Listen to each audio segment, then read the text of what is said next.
Hi, my name is Sonya Wren, and I'm a personal trainer at the Wisconsin Athletic Club downtown. I have my wonderful colleague here, Kieser. She's a physical therapist, and she's going to provide modifications for the exercises that we do today. So the exercises that we're doing today are really going to focus in on total body training effectively. Please consult with your physician before starting any exercise routine.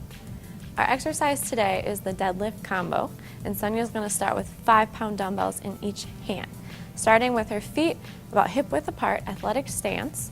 She's going to brace her abs, bringing her belly button to her rib cage, so squeezing her stomach tight as she lowers with a flat back down towards the ground, keeping her palms facing her body. She's going to lower, keeping this nice flat back, so show them a bad arch and a round. So we're going to avoid rounding because that's going to put a lot of unnecessary stress on your spine, most likely will hurt you. So keep a nice flat back, beautiful.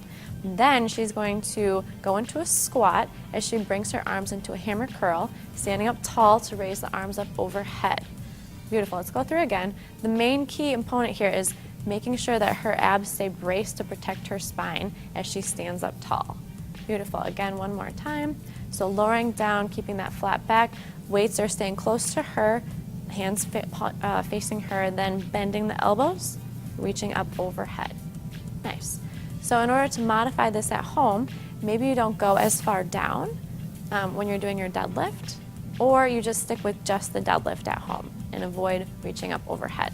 So we can do the same thing. So she'll just lean forward, go through her deadlift, bend her arms, and then just stand up tall without reaching overhead. Beautiful. Practicing these at home, try to get 8 repetitions in for your most efficient workout. Back to the deadlift combo. So you want to start the exercise with anywhere between 3 to 5-pound weights, okay? So I'm going to go ahead and turn to the profile just so you can see me execute the exercise more effectively.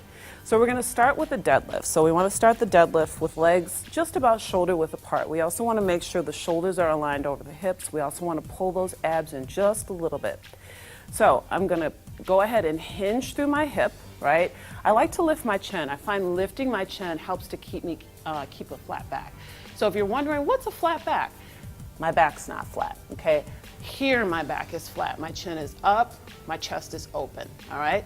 So now once my chest becomes parallel, which is right about now, I'm gonna go right into a squat thrust. So I'm gonna go into a hammer curl, squat, making sure the knees are behind the toes. You should be able to lift your toes up if you're wondering if those knees are behind the toes. Now I'm gonna come back to a standing position and go into a press. Now I'm going to squeeze my glute muscles right there just to get more bang for my buck so I can contract my glute muscles a little bit more. So let me start that again for you. So back to the deadlift, keeping the chin up, nice flat back, engaging those abs. Squat thrust, squatting, hammer curl to a press, squeezing the butt as you stand. So let me do that one more time for you. Again, flat back, hinging through the hip, lifting up that chin, pulling the abdominal wall in and down. Squat thrust, and done. So you want to do that exercise at least 8 times. If you're somebody who feels like you can do a little bit more, go ahead and do 16 reps, okay? Wonderful job.